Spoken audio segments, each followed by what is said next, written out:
Jaya Radha Madhava Kunja Bihari Madhava Kunja Bihari Gopi Jana Vallabha Girivardhari Gopi Jana Vallabha Girivardhari Gopi Jana Vallabha Girivardhari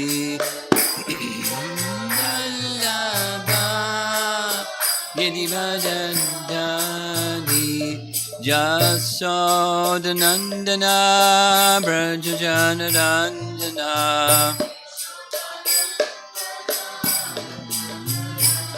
Jasodanandana Brajajanarandana Brajajanaran Jamuna Tiravana Chadi Jamuna Tiravana Chadi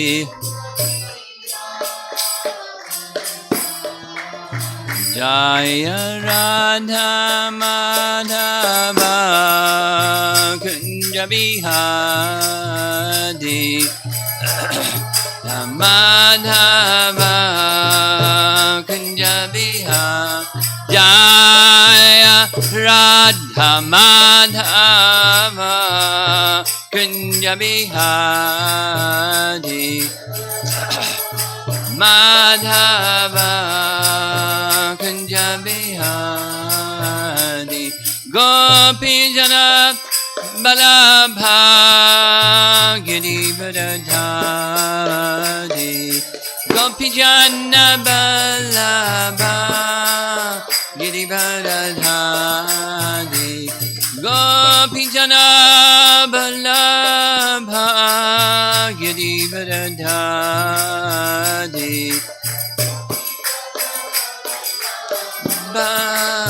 Girivardhari Jasodanandana Brajajanarandana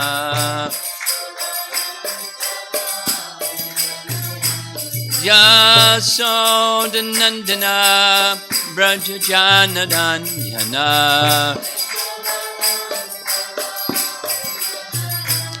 Jamuna Tiravana Chadi Tira Jamuna Tiravana Chadi Tiravana Chadi Jaya Radha Madhava Kunja Bihari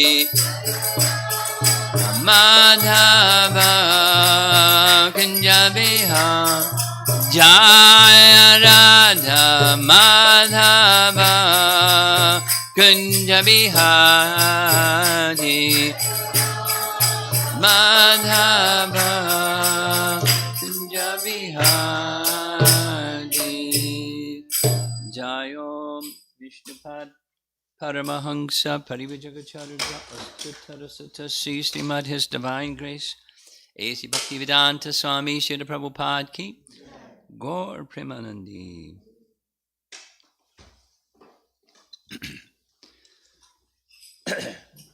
Om Namo Bhagavate Vasudevaya.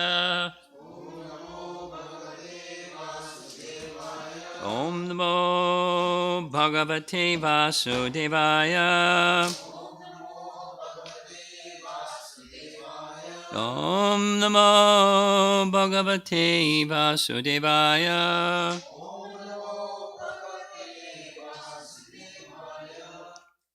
So we're continuing Canto 10, Chapter 38, text number 10. 10:38:10. Mention is going to be made again,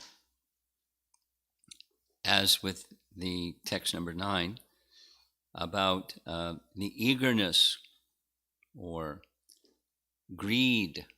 Sanatana Goswami is going to use that phrase in his commentary. So I thought it'd be nice to repeat something from yesterday, from Nectar Devotion, because it's it's practical application time. This, obviously, greed is a bad quality. Lust and greed. But spiritually, it's good. Spiritually, meaning when there's intense eagerness for Krishna, for achieving Krishna's association, Krishna's darshan, etc. That's good. More than good. I'm going to read from Nectar Devotion. It's more than good. It's essential. It's the price to pay. What's the price? How much? Greed. But in a spiritual sense, whatever there is here, it has its spiritual counterpart. And the spiritual counterpart is something that Akrura has, and that every one of us should be on the path to intensify our. This is repeating something we've been saying, but it's okay. Repetition is good. The yes to the holy name, yearning, enthusiasm, spontaneous. Why yes? So the yearning is, when it's amplified or intensified, it's lalyam, not just yearning, it's intensified, matured stage of yearning. So Nectar Devotion, chapter 9. Lalasamayi means desiring some perfectional stage, or very eagerly desiring to go to one's natural position. This Lalasamayi stage of submission comes in the stage of perfect liberation. So in the mature stage, that's what it's called. If one develops lalyam, or excessive eagerness for meeting and serving the Lord in a particular way, that is the price to enter into the kingdom of God. Otherwise, there is no material calculation for the value of the ticket by which one can enter the kingdom of God. The only price for such entrance is this, lalyam lalasamayi, or desire and great eagerness. So next time you want to ask the question, how do I go beyond mechanical chanting? Just read this section from Nectar Devotion, chapter 9. There's a price to go beyond mechanical, and that's yearning, ramp it up, great eagerness, ramp it up, greed to go beyond. And that beyond is not for you, it's for service to Krishna, for pleasure of Krishna. That's the key, the bhakti key. So now text 10, we'll hear the word greed in commentary. Akrura says, or not says, he's thinking.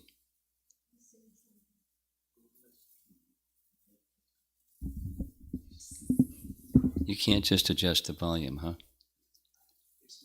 It's maximum already. Okay.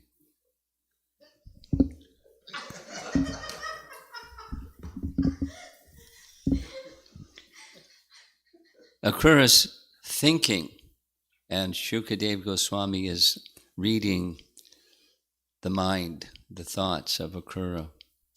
I am going to see the Supreme Lord Vishnu. And that's in the Sanskrit. Api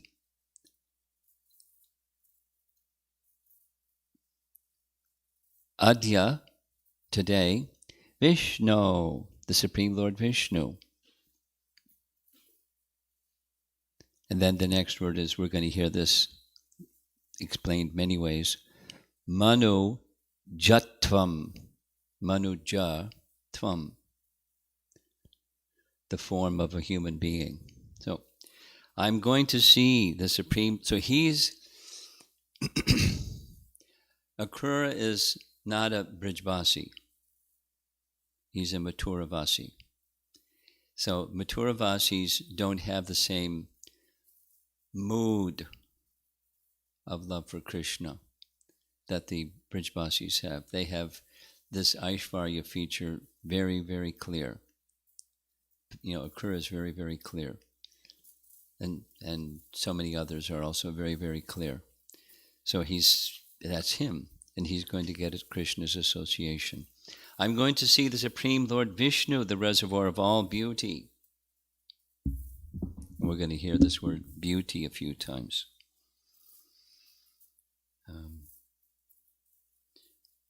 Who, by his own sweet will, has now assumed a human-like form to relieve the earth of her burden. Thus, there is no denying that my eyes will achieve the perfection of their existence. Now, he's not saying, one may think that he's saying, Vishnu expands himself and becomes Krishna. He assumes a human-like form. There are those who read like that or understand like that. And that's not taken in the big context of Srimad Bhagavatam. Taken in the big context of Srimad Bhagavatam, that's not the proper interpretation. Although there are those that interpret like that. So what's the rule? There's a Sanskrit rule that Jiva Goswami explains. It's the Padi Bhashya Sutra towards the beginning of Srimad Bhagavatam, Canto 1, Chapter 3, Text 28, is this Swayam Bhagavan Krishna, Krishnastu Bhagavan Swayam. And that is the essential verse that governs all other verses. All other verses need to be understood in relation to that verse. If you've reached an understanding that's not consistent with that verse, you've got the wrong understanding. You have to go back and recalibrate that understanding. So that he's Vishnu assuming a human-like form doesn't match the Paribhasya Sutra of Bhagavatam. So let's hear. Vishwanath Chakravarti Thakur writes, one may object, but even demons get Krishna's darshan, so why do you praise your own good fortune in this matter? And this verse is responding to that question. Now he has appeared by his sweet will within our own dynasty, which is the dynasty, the Yadu dynasty, right? But he speaks, this is Vishwanath, in the dynasty of Vaivasvata Manu, which he's derived from the Manu Jatvam, Manujatvam, as Vishnu, with extraordinary beauty, which I realize in my heart. He hasn't seen him yet, but he knows about his beauty even before he sees him, because he's seeing him in his heart. But that seeing him in his heart is not the same. It's not sufficient. It's nice. more than nice. But it's not sufficient. It's not the same as seeing, that he's going to see him and touch him and so forth. Which I realize in my heart. The demons may see him, but they do not realize the beauty or perceive his sweetness. With my eyes, will my eyes not become successful today? Certainly they will. So there's this is going back to the prior contemplations of Akrura. One of the 33 Vyabhichari Bhavas, then maturing into Sanchari Bhavas, is this feature of this internal debate that he goes through. I'm not qualified, but he's kind, and even unqualified people can see him because he's kind, and so surely I will see him. Anyway, this is one of those. It's an ecstasy. We shouldn't get confused. What's going on with a pure devotee? He doesn't know.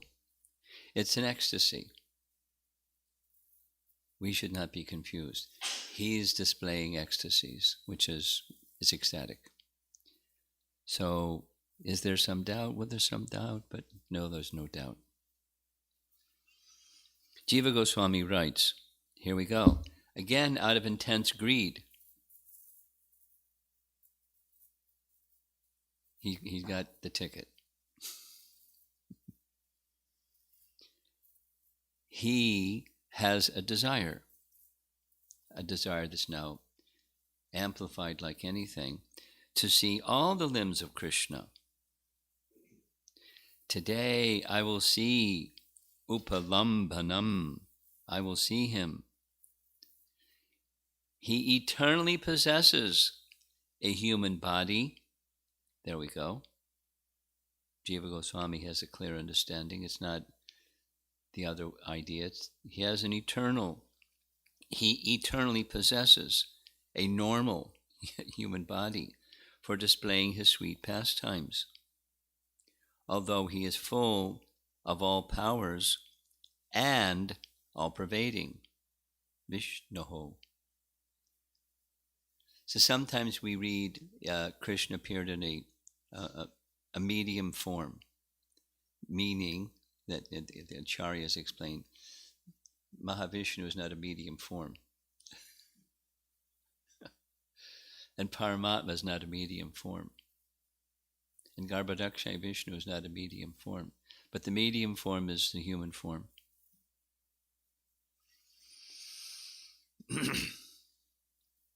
Or he has made his appearance in a human dynasty, Manu Jatvam, because Manu can mean Vaivasvata Manu, or Manu can mean human.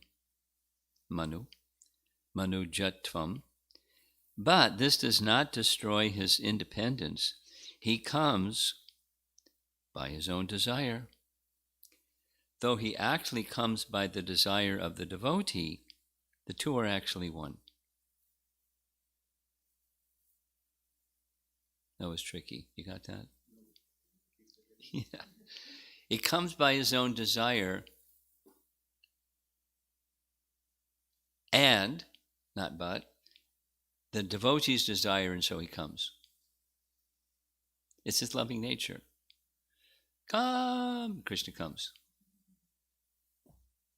But it's his own desire. It's not. He's not on a leash, and they yank the leash, and he comes. It's his desire. He's fully independent. He doesn't lose his independence by submitting to the desires of his devotees. He does so with his full, absolute, voluntary capacity intact. It's his loving nature. Paragraph. He is not only the shelter of sweet pastimes, but the shelter of various types of beauty. Lavanya Damnaha. If I see Krishna today, will my eyes not be most successful? No, they'll be extremely successful. There's nothing beyond this.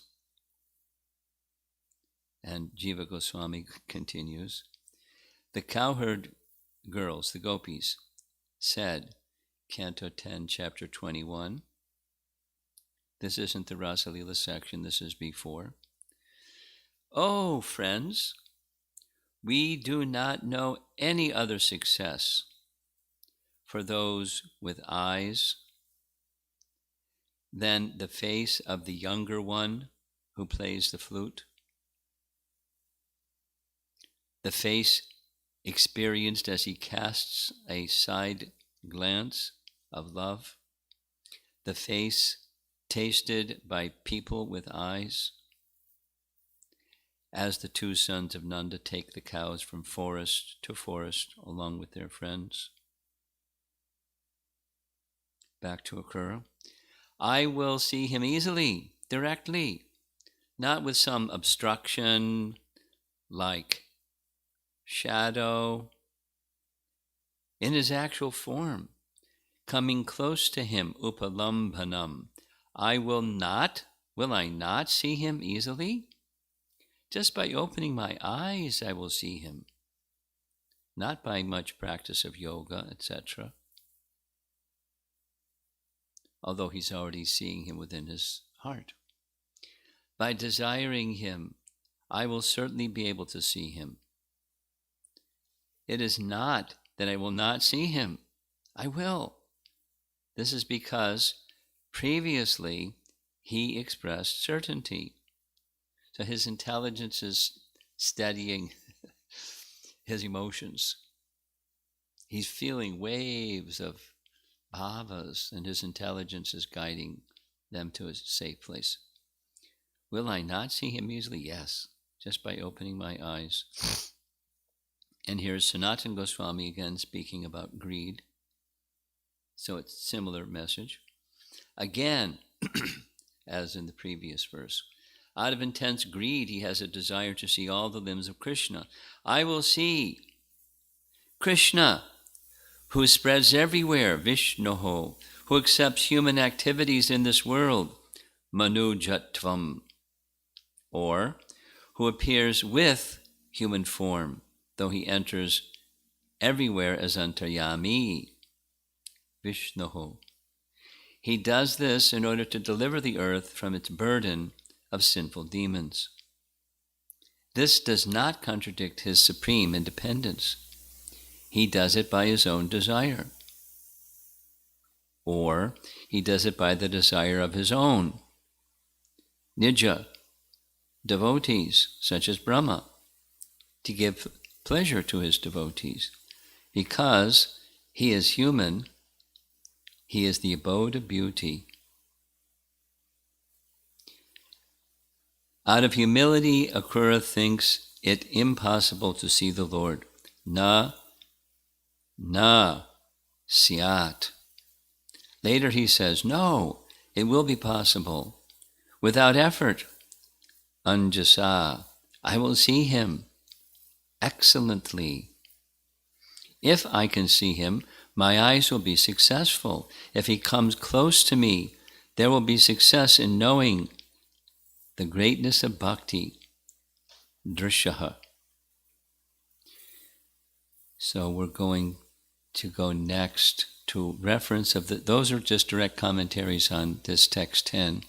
Now comes references in other sections of Acharya's writings that refer to the verse and explain it in different ways. So before I read what he writes, this is from Priti Sandarbha. Everyone knows what Priti Sandarbha is, right? So he's going to use some Rupa Goswami terms. So this is like a little lesson on rasa tattva from Rupa Goswami. Vibhava and sthayi bhava. And then there's other. So sthayi bhava Sthai bhavas are 5 in number.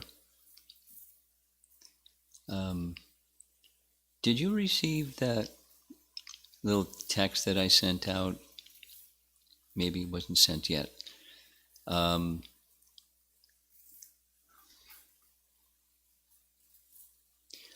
Sanchari, who asks a question every class without fail, almost, raised a question because from her youth she was involved in classical dance. And the classical dance teacher taught from her teacher that in classical dance it's resting upon Natya Shastra, scripture based on teaching about dance, Natya Shastra. And the author of Natya Shastra is Bharat Muni. Bharat Muni. Bharat Muni lived,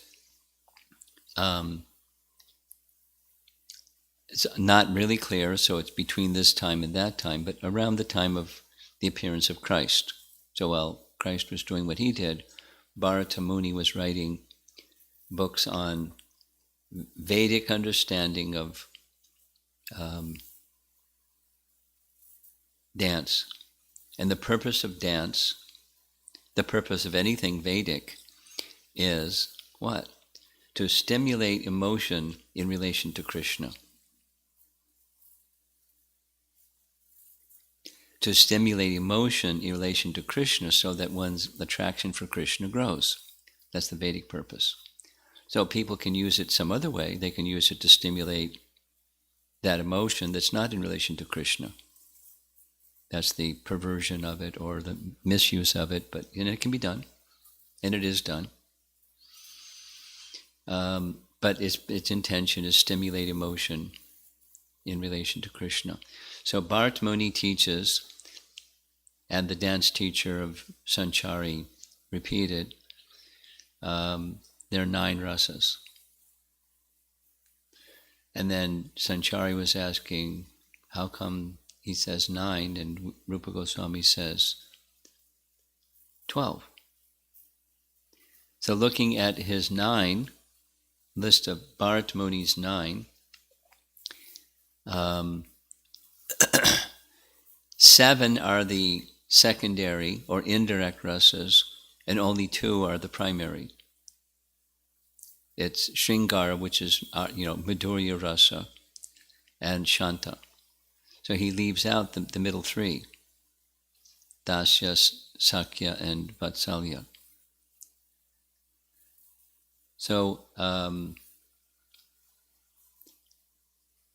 knowing that Damodar Swami wrote a book on Bhakti Rasamrita Sindhu, I asked him, how come over here it's 9 and over there it's 12? And his explanation goes like this. Rupa Goswami was empowered by Lord Chaitanya to teach the science of bhakti. Rupa Goswami had this realization, you can say, that the essence of everything in Krishna Loka is bhakti rasa. And amongst those bhakti rasas, there are 5 that are eternally existing in Goloka. And the 7 secondary rasas are simply embellishments or reflections of the 5. So he gave the example, suppose there's laughter, because that's a secondary rasa, hasya rasa. So with secondary rasa, it's appropriate, so it's no rasa bhasa, if between friends and lovers there's laughter. But the real essence is friendship or loving conjugal love. And it's just a flavor or an embellishment, or it's a reflection of, or an indirect representation of, so direct, indirect, or primary, secondary. So that's what the 7 are. And then there's mixtures of the 7 that make so many other ones. This and this plus the primary rasa is what the primary rasa is of 5.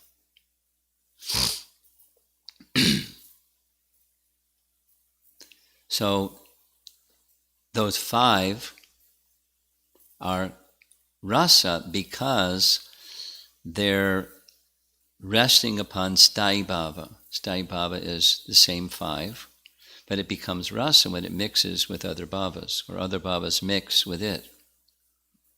And then it becomes rasa.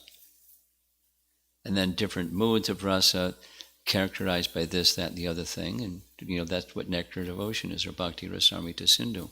And it gets really detailed, doesn't it? After chapter 19, your head will spin trying to follow what it's saying. But it's a science of rasa, bhakti rasa.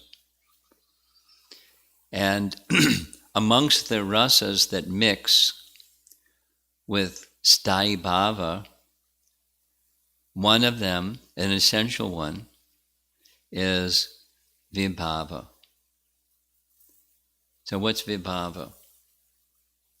Because that's what Jiva Goswami is describing here. And he's going to make reference to text 10 to say text 10 illustrates vibhava. Okay, so here's a vibhava lesson. Just quoting directly, vibhava is translated by Prabhupada consistently as special ecstasy. So there's sthāyi bhava, and then there's special ecstasy. Sthāyi bhava is translated as steady ecstasy, and then there's special. So what's special ecstasy, or vibhava? Vibhava, listen carefully, it has 2 parts, alambana and udipana. Now, udipana is really easy to understand. Udipana means stimulations of ecstatic love. For example, Krishna's smile, Krishna's flute, Krishna's peacock feather, etc. Those are stimulations, or udipanas, stimulations of ecstatic love. So what's being stimulated is the sthāyi bhava. So there's 2 parts, udipana, and then there's another part of vibhava, and that's alambana. Alambana has 2 parts. And that's the abode of love and the object of love. Ashraya and Vishaya. The abode of love. So the devotee who has a relationship with Krishna, he's the abode of love. And the object is Krishna. And there's features of Krishna that stimulate that emotion of love, the ashraya part. The ashrayas, the abode of love's sthāyi bhava, becomes stimulated by the object of love, and then over there is aspects of Krishna that are part of this one thing, vibhav.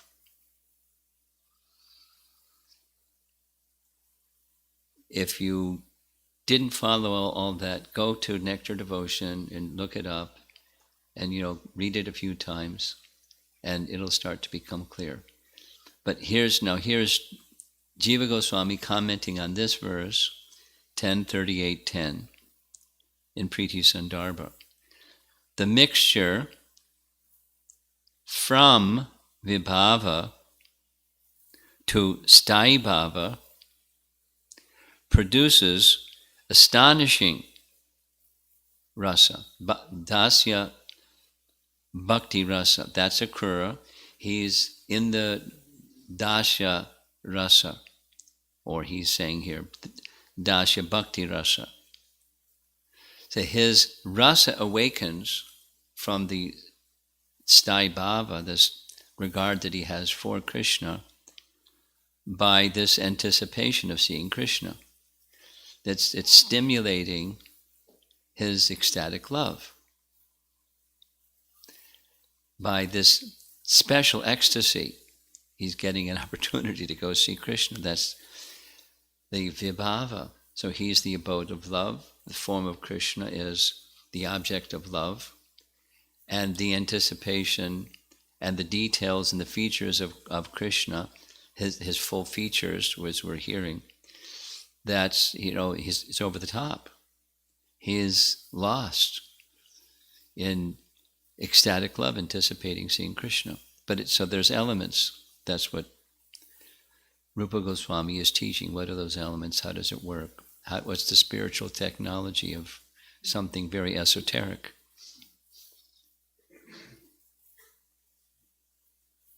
In that rasa, that's Akrura's rasa of dasya rasa, the separation of the servants is of two types. The separation of the servants, this is speaking in general. There's a separation that the servant and the served feel. And there's two types of feelings of separation from the servant to the served.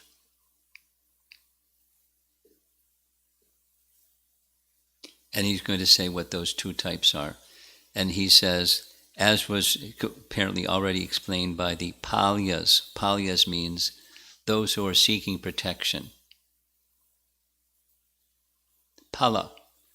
Palana Shakti. Ruling potency is Prithu.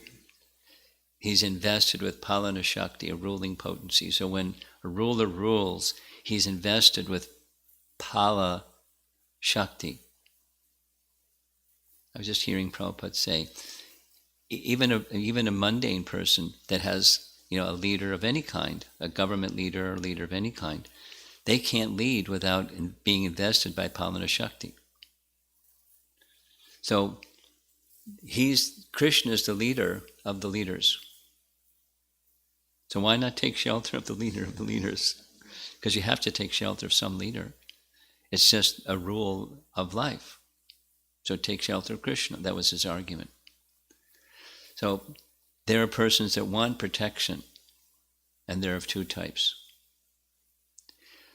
Not having met at all, so it says this is the separation. Not having met at all, that's Akrura. He hasn't yet met Krishna. He's wanting that connection with Krishna. Or there's separation after meeting. Very logical. But so feelings of separation are of two types, just as feelings of protection are of two types. Here's an example of separation from having not met by a person with dasya bhakti. That's Akrura. And then he's a certain type, it's a little more detail, amongst those who are servants in the mood of dasya bhakti. There's different subcategories of those. And Akrura falls into one of those. It's parishada. So he's in a group. So here's our verse for this morning. I am going to see Krishna, who spreads his powers everywhere, who is the reservoir of all beauty, and who by his own sweet will has now assumed a human-like form to relieve the earth of her burden. If I see him, will not my eyes be successful? No, certainly they will. And then further, the same verse commented by Jiva Goswami about this same text, beginning with the vibhavas and culminating in sthayi-bhava. So we know what those terms mean, right? This rasa is filled with wonder. That's another secondary rasa. He's analyzing what Akrura is experiencing, and it's the science of rasa, bhakti rasa amrita sindhu. So he's explaining this in Priti Sandarbha. It's not Rupa Goswami's writing, it's his writing, but using the same terminology and just expanding it. So it's filled with wonder. And that wonder is mixing with other, other bhavas, other sthai bhavas. That's what oceans do. There's waves and there's really big ones, and some stay high and some kind of rise and then fall, and then they mix with other ones and other ones. And that's what oceans do. And bhakti rasa is an ocean. And so there's different types of waves within that ocean of rasa. So he's just, analyzing and revealing part of this rasa that occurs experiencing is wonder, which is a secondary rasa. It's one of the seven. You okay? Okay, good. An example of a devotee at the time before his first meeting, Lord Krishna, is seen in these words of Srimad Bhagavatam. That's our verse this morning. I'll read it again. I am going to see the Supreme Lord Vishnu, the reservoir of all beauty, who, by his own sweet will, has assumed the human-like form to relieve the earth of her burden. Thus, there is no denying that my eyes will achieve the perfection of their existence. And last, it's very short. This is Rupa Goswami, Bhakti Rasamrita Sindhu. The text 10:38:10. Another example of longing before meeting. Longing before meeting, which we know there's of two types. Those that have never met, those that have met. But longing before meeting is utkantitam. Utkantitam. That's a verse from Bhakti Rasamrita Sindhu. And Jiva Goswami's short commentary says, Manujatvam Iyusho means he who appeared as a human being. That's just a detail. So he's expecting, he hasn't seen, but he's expecting to see a human-like form. And he does. Manujatvam Iyushoho. And that's it for this text 10, and tomorrow is something else. And then Tuesday is something else. Wednesday, we'll continue with text 11.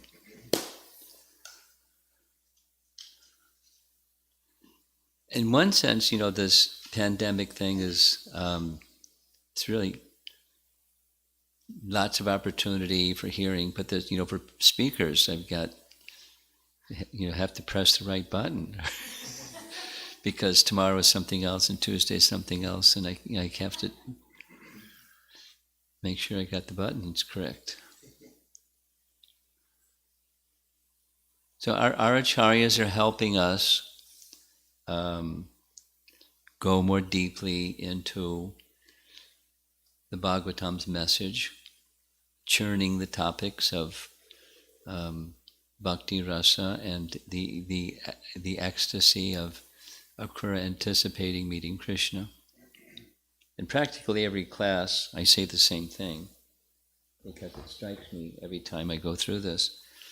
This is very instructive for us, the anticipation of reaching the goal. In Akrura's case, it's very clear. By the end of the day, he's going to reach the goal, perfection. One could say he's already perfect. He's already a pure devotee. He's experiencing Krishna within his heart. So, and we're not there. So, but the principle of anticipation applies at all levels, and it doesn't stop at the topmost level. The anticipation of the gopis to see Krishna when he comes back from the pasturing ground. That's chapter 35. The whole chapter is that. And all their feelings and thises and that's that they go through, feeling his separation, having already met, but anticipating meeting again. or just seeing him. And everybody in Mother Jasoda and so forth.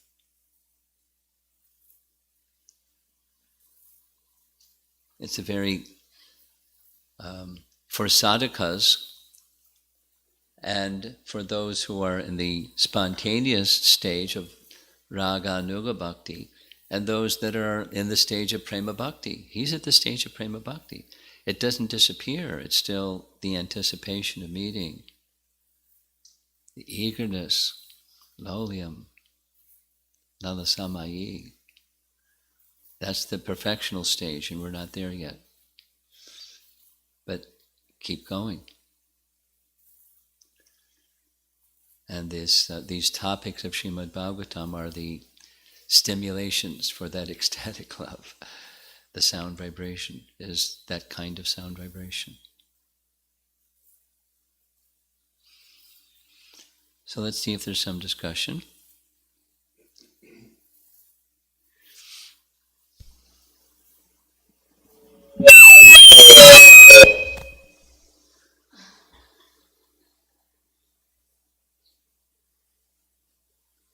Try again. Hare Krishna. Maharaj, one appreciation and one question. So we hear from Srimad Bhagavatam many places that one person is speaking and the other person is hearing, like, Vidura is asking question, Maitreya is answering, like that, so many discussions. But this is very unique, that where the mind of Akrura has been given. He's not saying anything, but it has been clearly explained. It's very nice to hear that. So that is that. And then the question, Maharaj, is the intense greed, excessive eagerness that Akrura was having. I see that even the demons had that eagerness to meet Krishna and kill him. When Kamsa sent them, they were also so. Is my understanding right that the greatness of Akrura is he was having this excessive eagerness, but he was also feeling totally unqualified to see? That's not the difference. The difference is whose pleasure. Okay, got it.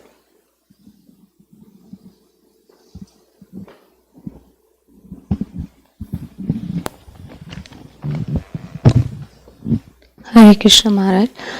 I was curious to know what is Krishna's disposition when a devotee is so much anticipating. A devotee is what? Anticipating meeting Krishna. What's Krishna feeling? That's your question? Yeah.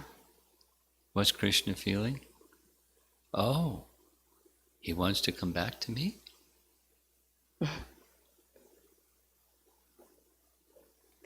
So he's feeling happy. He's appreciating. He's reciprocating with that feeling. That's what Krishna's feeling. It can be a variety, but he's of things. Okay. And just one more question, Maharaj. So these rasas we discussed, so these are, we are discussing in context with Krishna, right? They are all on transcendental platform. Why I'm asking this, because these secondary rasas, so there are different, like this fear, anger, different, which might be in modes.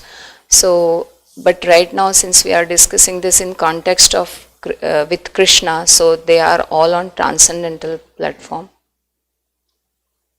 I'm trying to understand, Maharaj. The answer is yes. And the very same principles can apply, do apply, on the material platform. Mundane theatrics use the same principles.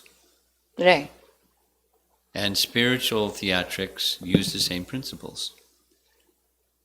But there the feelings are real. One is material, the other is spiritual. And what's the distinction? Who's at the center? Right. Okay.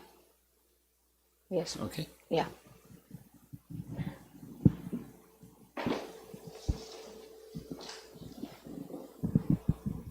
Hare Krishna Maharaj.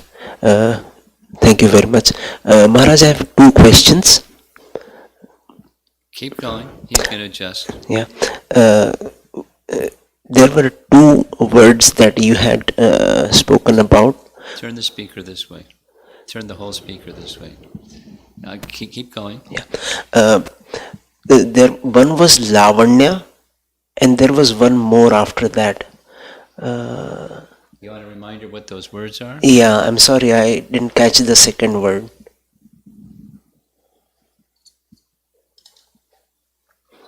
And also the meaning of the second word, please. See if I can quickly find it.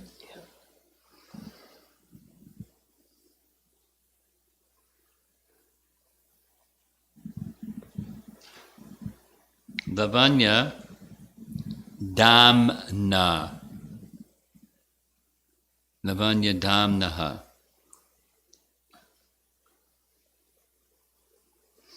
I'm guessing, but I can look it up. My guess is it has the same root, same dhatu as dham, abode, the place of lavanya, or special beauty.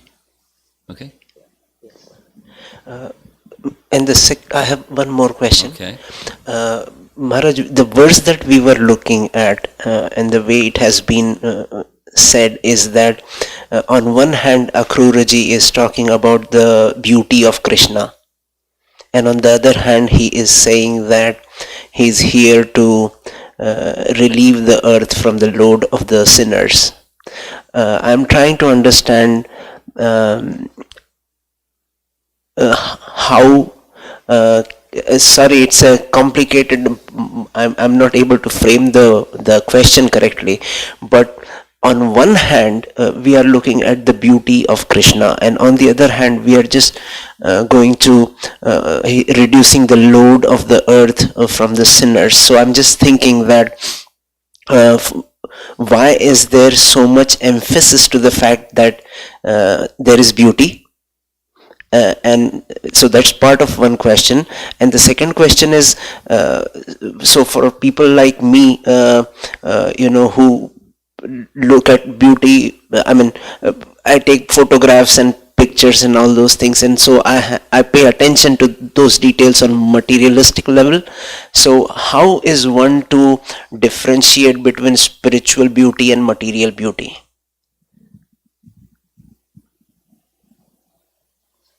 Well, what's the distinction between material and spiritual? Period. Krishna is the center. Well, and, yeah, forgetfulness of Krishna and remembrance of Krishna. Here's a house, and it has a spiritual purpose, and therefore can act and be perceived in a spiritual way or in a material way. Or here's a microphone. So there's beauty and spiritual and material.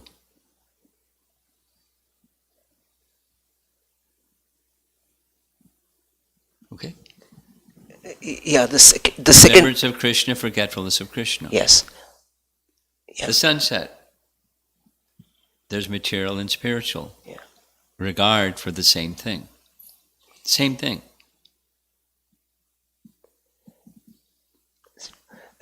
So this answers the second part of the second question. Maharaj, may I know the answer for the first one also, I don't please? know. I don't remember what the first one is. What's the distinction? The first one was that why is it that Akruraji okay. Yeah.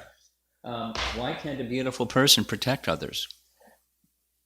Yeah, but what was the No, context? Yeah, but. He's beautiful and he protects others. So he's appreciating both. Why separate them? Yeah. It's not in conflict. Okay. He's beautiful, and he protects. Thank you. If I am framing the question correctly, we heard Krishna has assumed the human form. So, but what I have been reading, that Krishna actually exists in this form in the spiritual world. Yes, he does. So how come we are using this word assumed? Well, Why not? I mean, one can wrongly understand it, or one can rightly understand it. The wrong understanding is he's something else and he just puts on a costume. And then the right one is he can manifest himself however he likes, because within Krishna is everything, and he's manifesting his human form. You can say he assumes a human form, because within Krishna is everything, especially Swayam Bhagavan Krishna, not just... So, within him is everything. And yesterday I was reading this story about Purushottam month on website of Vrindavan, ISKCON temple Vrindavan. So in that it says that Krishna and Vishnu, they were talking. Krishna is what? Krishna and Vishnu, they were talking. Krishna was talking to his flute. Vishnu. Oh, Vishnu. Krishna and Vishnu were talking. Yeah, so like... I can't elaborate. I don't know anything about Krishna talking to Vishnu. Yeah, so I was just trying to clarify, but it Yeah, was on I don't know anything about it. ISKCON Vrindavan website. So Okay, you go read it again, because I don't know anything about it. I don't know anything. I can't explain it at all. Is that period?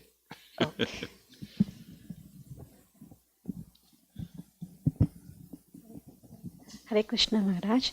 I have just an appreciation of the fact that Akrura is able to, contemplate all this, and he's eager to meet Krishna and expressing all these. And there should be many more millions of Mathuravasis who are so eager to meet Krishna, like Akrura, right? And they should all be situated in the Dasya Rasa. No. Why? Because I was having the understanding that Vrajavasis are only in that mode, like they were privy to the Madhurya Rasa or conjugal. All five rasas are in everywhere. Okay. Everything. Okay. Somebody raised a question yesterday, 2 or 2 days ago. Not only on earth, but in Goloka, is there Shanta? Okay. This is a devotee from another state was asking, because he and some others were debating. But it's specific in Jaiva Dharma, in Krishna Loka. Shanta is also there. But Shanta is in a special category. Shanta, when Shanta Bhaktas, Shanta Rasa or Rati, when they hear Krishna's flute or they're in contact with Krishna's foot or something, they go into ecstatic emotion. So we don't normally think of Shanta Bhaktas as ecstatic, but they in contact, they're anticipating, and when there's contact, they become ecstatic in different ways. I am remembering one of the Bhagavatam class you mentioned previously, like 2 months ago. The rivers are getting, from the Shanta Bhava, they are becoming waves. Yeah, and that's chapter 35. Yeah. That's an example. Okay. Okay? Mm-hmm. Everything is there. Thank you. Hare Krishna. Up front. Guru Maharaj, follow up to my question about intense greed. If there is intense greed for service, I can see for Krishna's pleasure. Yeah. I'm not able to understand intense greed to see Krishna. I feel it is selfish. How can it be for Krishna's pleasure for me having an intense greed to see him? It depends. It can be selfish or can be unselfish. Both are good. Well, one leads to the other. With Krishna at the center, it leads to becoming cleansed of the contamination. Akama sarva kamuva. So can I think that seeing Krishna also has happiness because of the intense? So thereby it is for Krishna's pleasure. Yeah. I mean, let's look at the gopis. They want to see Krishna. Is that selfish? No. So is it possible to be eager to see Krishna? Or Mother Jasoda, she's like, beside herself with anxiety because Krishna is late. She wants to see Krishna. Not selfish. It's love. It's love. Without a trace of selfishness, it's love. So it can be either way, or somewhere in between. Mix. In addition to that, having the feeling of totally unqualified, those are good. Yeah. Doesn't put you stopped in your tracks, because intelligence can stabilize that emotion, or take that energy and direct it in a positive way. And if the intelligence is missing, then one gets flattened. Then it's not spiritual humility. It's the other kind. Next, you have online? Yes.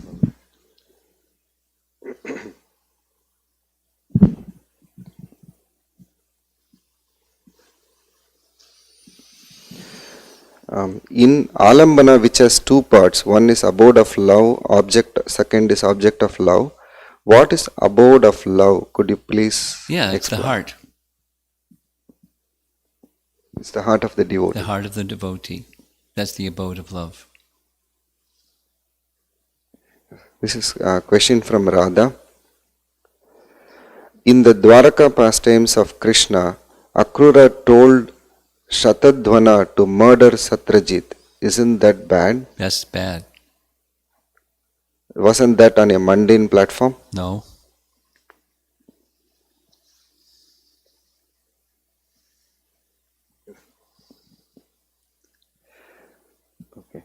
This question from Radha Vallaprabhu. As part of greed in Krishna consciousness, do we strive to move our attention to lordships and his associates' pastimes and accept all the other situations in our lives as Lord's arrangements? Is that correct understanding? Yeah. Greed is the advanced, super, triple, fifth level advanced. For our level, it's yearning. Just a qualifier of that. But then the rest of his question is fine. Yeah. Next. Okay. This question from Sucharita Mataji's daughter, 8-year-old daughter. It's not related to today's topic. Prashasta is her name. Wants to know, is there a specific time in the day when Brahma Samhita should be recited? Well, any time is fine, and Brahma Muhurta is always ideal for any spiritual activity, but any time is fine. Okay.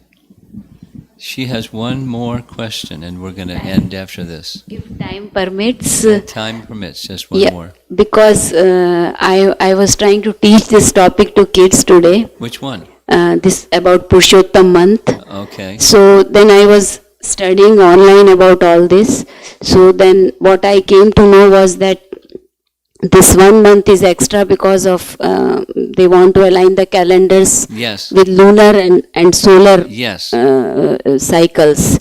So then I was reading this story that this 1 month came extra and it was considered as inauspicious. Then Krishna said that, so should this story is appropriate? No.